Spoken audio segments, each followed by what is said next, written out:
नमस्कार दोस्तों, मैं एक्सेलेंस कैरियर पॉइंट में आप सभी का एक बार फिर से स्वागत करता हूं। आज का टॉपिक है भारतीय परिषद अधिनियम 1909, जिसको पार्लियामेंटो सुधार कहा जाता है। अब इस अधिनियम में बहुत सारे प्रावधान दिए गए हैं, जो इसके बारे में हम जानेंगे कि इसमें क्या क्या प्रावधान दिया गया है। जैसे कि इसमें 1909 के अधिनियम को पार्लियामेंटो सुधार अधिनियम कहा जाता है और इसमें इसे सर जॉर्ज अरुंडले समिति के अनुशंसा पर लागू किया गया था। इस अधिनियम के द्वारा मुसलमानों के लिए पृथक निर्वाचन मंडल और वयस्क मताधिकार का प्रावधान किया गया था। इस अधिनियम 1909 के अधिनियम बांटो और राज करो के सिद्धांत पर आधारित था। बांटो और राज करो के सिद्धांत पर आधारित था। जो इसमें आइए इसको शुरू करते हैं।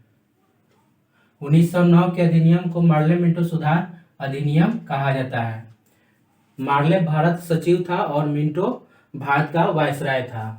यह सर जॉर्ज अरुंडले समिति के सिफारिश पर लागू किया गया था। सर जॉर्ज अरुंडले समिति के सिफारिश पर लागू किया गया था।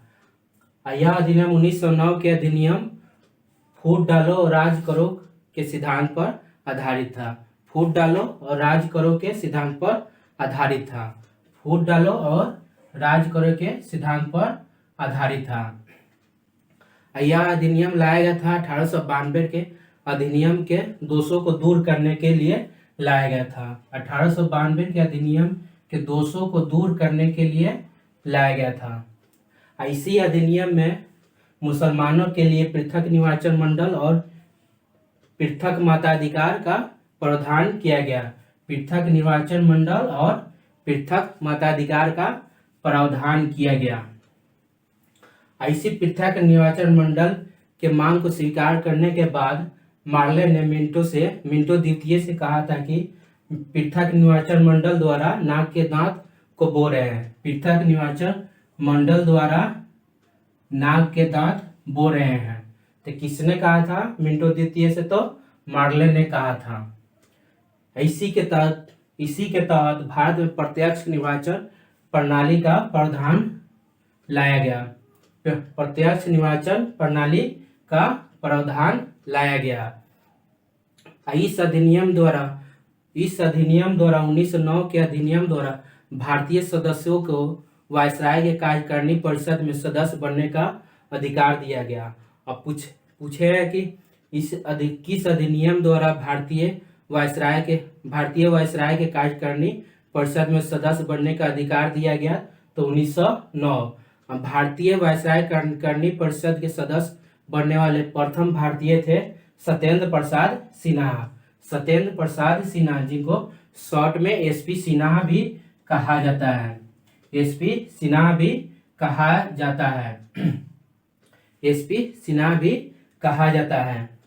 इस अधिनियम द्वारा 1909 के अधिनियम द्वारा केंद्रीय विधान परिषद के सदस्यों की संख्या 16 से बढ़ाकर 60 कर दिया गया।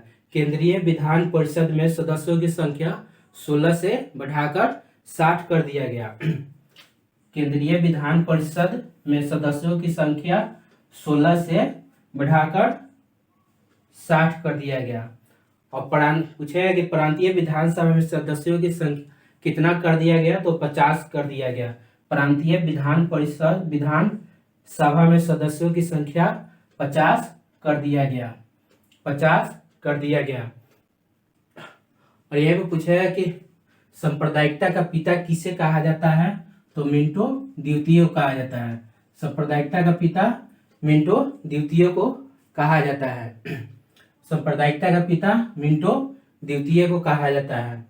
पूछेगा कि 1909 के अधिनियम का उद्देश्य था कि सांप्रदायिकता को भड़काना और उग्रवाद एवं क्रांतिकारी राष्ट्रवाद का दमन करना। पूछेगा कि इस अधिनियम 1909 के अधिनियम द्वारा निम्न प्रांतीय विधान परिषद में सदस्यों की संख्या बढ़ाई गई थी। तो कहाँ कहाँ बढ़ाई गई थी? तो बम्बई, मद्रास, कलकत्ता और संयुक्त प्रांत। बम्बई, मद्रास, कलकत्ता और संयुक्त प्रांत। यह भी पूछा गया कि 1909 के अधिनियम द्वारा केंद्रीय और प्रांतीय विधान परिषद में निम्न अधिकार प्रदान किया गया था। निम्न अधिकार प्रदान किया गया था, जैसे बजट पर चर्चा करना,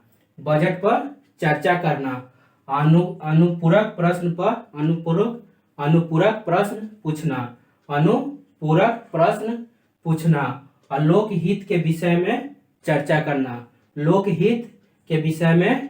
करना।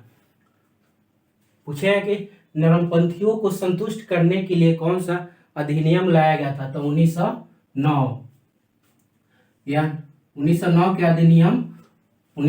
के अधिनियम को नरमपंथियों को संतुष्ट करने के लिए लाया गया था। अब भारतीय संसदीय शासन व्यवस्था का परिचय 1909 के अधिनियम से हुआ था। मतलब पूछा है कि भारतीयों को संसदीय शासन व्यवस्था का परिचय किस अधिनियम से हुआ था, तो 1909 के अधिनियम से हुआ था। 1909 के अधिनियम से हुआ था। आइए एक बार फिर से रिवीजन करते हैं। इसको भारतीय परिषद अधिनियम 1909 कहा जाता है। इसका इंग्लिश हुआ है कि द इंडियन काउंसिल एक्ट 1909। इसे मार्लियामेंटो सुधार अधिनियम कहा जाता है। जो मार्ले भारत का सचिव था और मिंटो भारत का वायसराय था।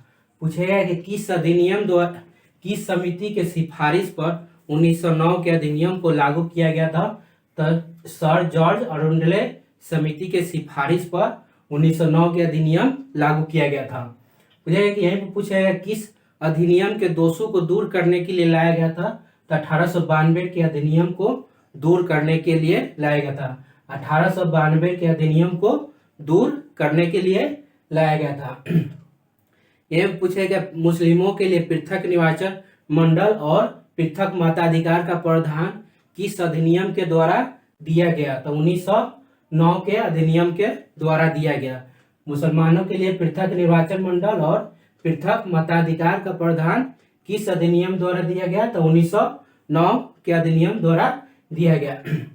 यह पर पूछा है कि पृथक निर्वाचन मंडल द्वारा नाक के दांत को बो रहे हैं किसने कहा था, तो मार्ले ने कहा था। किस अधिनियम के विषय में कहा था, तो 1909 के अधिनियम के विषय में कहा था, जिसके तहत मुस्लिमों के लिए पृथक निर्वाचन मंडल का प्रावधान दिया गया था। इसी के तहत पूछा गया प्रत्येक निर्वाचन प्रणाली का प्रावधान किस अधिनियम के द्वारा लाया गया, तो 1909 के अधिनियम के द्वारा लाया गया था। पूछा गया कि भारतीय वायसराय कार्यकारिणी परिषद में सदस्य बनने का अधिकार भारतीयों को किस अधिनियम द्वारा दिया गया, तो 1909 के अधिनियम के द्वारा। यहीं पे पूछा है कि भारतीय वायसराय कार्यकारिणी परिषद के सदस्य बनने वाले प्रथम भारतीय कौन थे, तो सत्येंद्र प्रसाद सिन्हा थे। यह पूछा है केंद्रीय विधान परिषद में सदस्यों की संख्या 16 से बढ़ाकर कितना कर दिया गया, तो 60 कर दिया गया। और दूसरा पूछा है कि प्रांतीय विधानसभा में सदस्यों की संख्या 50 कर दी गई किस अधिनियम के द्वारा, तो 1909 के अधिनियम के द्वारा।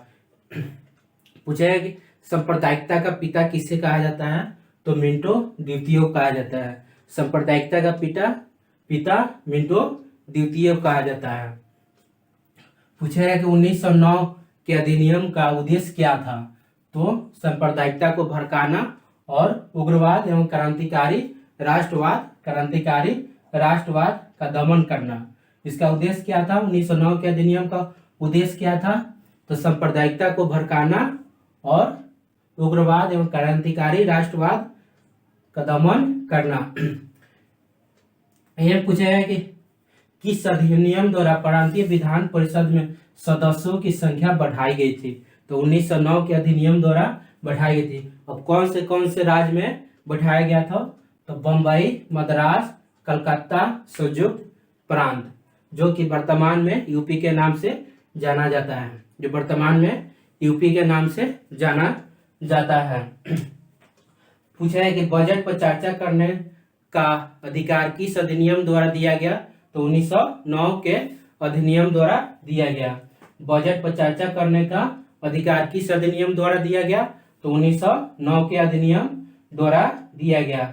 पूछेगा यहाँ पे कि अनुपूरक प्रश्न पूछना किस अधिनियम द्वारा दिया गया? तो 1909 के अधिनियम द्वारा। ये तीसरा पूछेगा कि लोक हित के विषय पर चर्चा करना किस अधिनियम द्वारा दिया गया? तो 1909 के अधिनियम द्वारा दिया गया। वीडियो अच्छा लगा हो तो चैनल को सब्सक्राइब करें और बेल आइकन को जरूर दबाएं और अधिक से अधिक वीडियो को शेयर करें और कमेंट करके जरूर बताएं कि आप लोगों को कैसा लगा है, ताकि हम फिर मिलेंगे नेक्स्ट वीडियो के साथ।